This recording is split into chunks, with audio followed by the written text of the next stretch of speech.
Okay, so picture this. A playground, but it's soaring 6 stories high. And it's crisscrossed with like nearly 100 zip lines. Wow, that's quite an image. Right, wild. That's the vision behind ZAP 100, the ZipSafe Aerial Adventure Park. And get this, the whole market for these aerial adventures, it pulls in something like $200 billion a year. A huge number. Just massive. Exactly. So today on the Deep Dive, we're really digging into the story of ZAP and the guy behind it all, Michael Troy Richardson. Yeah, we've got a bunch of material here, business metrics, financials, the investor overview, even Troy's personal story. Our mission really is to figure out what makes ZAP potentially so different, maybe even game-changing, and, explore this claim about being the safest zipline in the world. Well, the first thing that jumps out, I think, is Troy's background. We're talking 35 years. Yeah. Just immersed in this specific industry. It's been a long time. It really is. And it's not just the time, it's the variety of skills he brings, engineer, writer, manufacturer, builder, even a machinist and certified welder. He seems to cover all the bases, practically. That kind of hands-on knowledge across the whole process, that's pretty unusual and quite valuable, I'd imagine. Definitely. And for the last, 10 years, he's been super focused on lawsuit prevention, looked at nearly 200 case studies. Yeah, trying to understand what goes wrong, which apparently started way back in 2009 after some incidents. Right. And he's also been involved in shaping the actual safety standards for the industry. ASTM, ACC TANS-I, PRCA, ANSI. He's been influencing those for years. That's significant. And here's something I think is really key. He holds a patent for braking technology, and now that tech is actually written into the latest ASTM standard, F295924. Okay, so his invention is now industry standard. Pretty much. Think about what that means. He's not just following the rules, he's helping write them based on his own innovation. That's a critical point, yeah. It shows someone who's really driving change, not just operating within the system. Yeah. His deep dive into accidents, plus helping set guidelines. It suggests this commitment to safety is fundamental. It's not just talk. It feels baked in. Absolutely. And having his tech adopted as an ASTM standard, that really validates its effectiveness, within the field. No doubt. Which leads back to that core promise. ZAP aiming to be the safest zip line in the world. Big claim. Very bold. But, like you said, maybe not just talk. He built that zip line at Park City Mountain Resort way back in 2002. Still no accidents. 0 accidents since 2002. That's impressive. And apparently it paid for itself in just 6 months. Wow. Okay. So that's a concrete example of his approach working, both for safety and financially. Exactly. Which brings us to something you mentioned earlier, this idea of a blue ocean strategy. Right, yeah. That concept from the book summary. It's all about creating a totally new market space, a blue ocean, instead of just fighting competitors head-on in the existing bloody red ocean. And ZA seems to be doing exactly that, doesn't it? Aiming for what they call a patent-driven monopoly. With that proprietary braking tech and the splag arrays, yeah, those aren't just small tweaks. They're aiming for something fundamentally different. Not just another park fighting for the same slice of the pie. Precisely. And the metrics update emphasizes this too. They're positioning ZAP as the first ever 6-story challenge course. Over 100 safer zip rides. And crucially, all in a pretty compact footprint. Just 3 to 5 acres. That efficient use of space is smart. Maximize revenue per square foot. Definitely.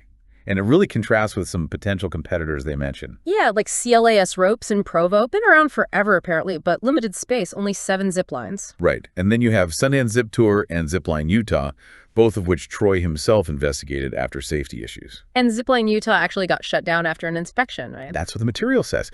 So ZAP is clearly trying to position itself as the much safer, more modern, and maybe even more exciting option. This whole safety angle, Yeah. It really does seem woven into Troy's own story. You mentioned 2009. Yeah, it seems like a pivotal year. He had his own less successful zipline venture then, the Zip Traveler.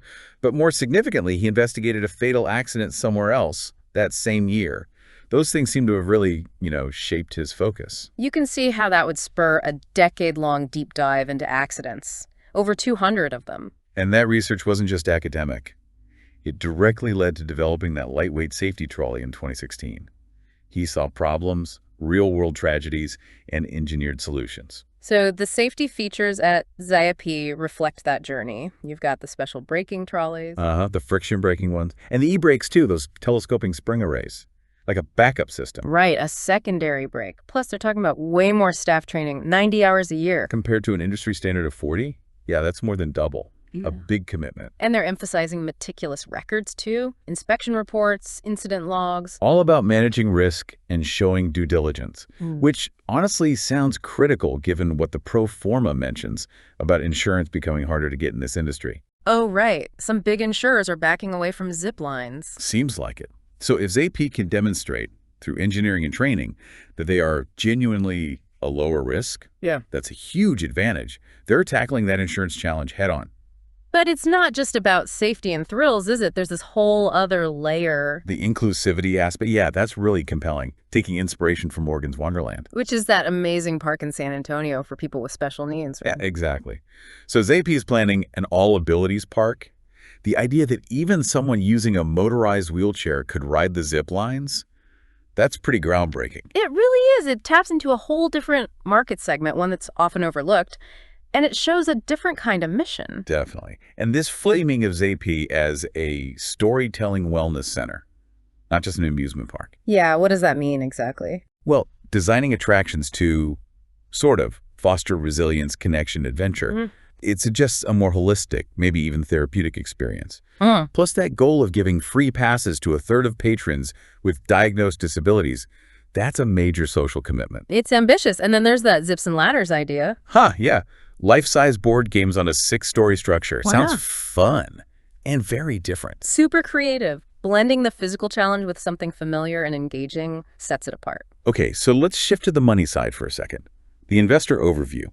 It lays out a 2-phase plan. Yeah. First, $750K seed money for the engineering side of things. Then a bigger chunk, $2.5 million for actual construction. And the projected numbers, the pro forma looks pretty positive. It does. They're talking a net present value of $2.5 million, annual worth around $1.5 million, and break even in about a year and a half. 1.5 years. That'd be incredibly fast for this kind of project if they pull it off. For sure. And that's based on getting about 100,000 visitors a year, spending an average of $50 each. Okay. And the ticket prices aren't just one flat rate. No, it's tiered. Starts around $45, but they'll have premium packages, more comprehensive experiences available too. Makes sense. And they're not relying just on individual tickets either, right? Looking at other revenue streams. Absolutely. Memberships, corporate team building events, those sound potentially lucrative, priced between $550 and $1,000 per person. Wow. And the business update mentioned targeting companies in Utah County specifically. Yeah, focusing on the ones with over 50 employees. There are apparently quite a few of those. Plus leveraging tourism, local events. Diversifying seems key to their plan. And the long-term vision includes adding other amenities. Oh, yeah. Meeting rooms, gift shops, food vendors. They even mentioned maybe eventually a Michelin star restaurant at the top. Okay, that is ambitious, aiming high. It really shows they want to create a whole destination, not just a single attraction. And understanding that ambition, it helps to look back at Troy's own path. You know, building roller coasters early on, the engineering degrees, masters in technical writing. And he's doing another master's now in engineering and technology management. Yeah, and apparently thinking about a PhD specifically focused on ZAP, it shows this constant drive to learn and refine his approach. Plus, he's got that practical business side, too. Started his own machining and welding company back in '95. AA, machining and welding, right. So he's not just an inventor, he's run a business. And we keep coming back to that Park City zipline from 2002. Because it's the proof of concept, isn't it? It shows his ideas can work, be safe, and make money quickly. Exactly. And there's that personal note, too, 35 years of sobriety that suggests a certain kind of discipline, resilience. Absolutely. Qualities you'd want in someone leading a complex project like this. And he's clearly passionate about sharing knowledge, too, with those YouTube channels on zipline safety. Around 200 videos. Yeah, that's dedication to educating the industry. And finally, why Utah County for the first ZAAP park? Well, proximity is one thing he's based there.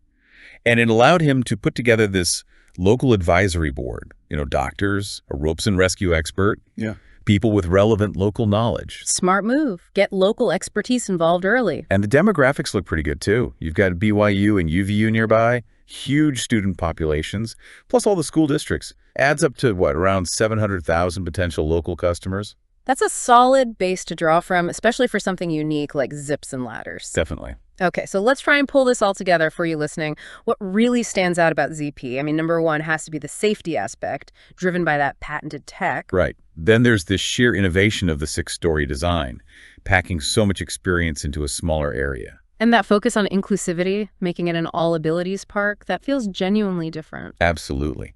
And finally, the financial projections look strong, backed up, at least in principle, by that successful Park City project years ago. So, here's something to chew on. You've got an industry, Aerial Adventures, that seems to be facing real headwinds with safety concerns and insurance costs going up. Yeah, definitely a challenge. Could a company like ZRP that puts safety engineering and really robust training front and center, could they actually change how the whole industry operates? Could they redefine it? It's a fascinating question.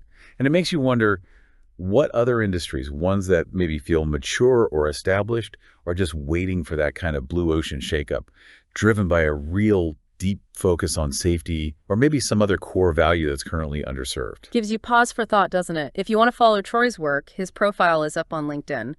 But really, this deep dive into ZOC, it's more than just numbers and patents. It really is. It's a story about passion, about trying to solve hard problems through innovation, and aiming to build something with real impact. Makes you wonder where the next revolution like this might be brewing, doesn't it?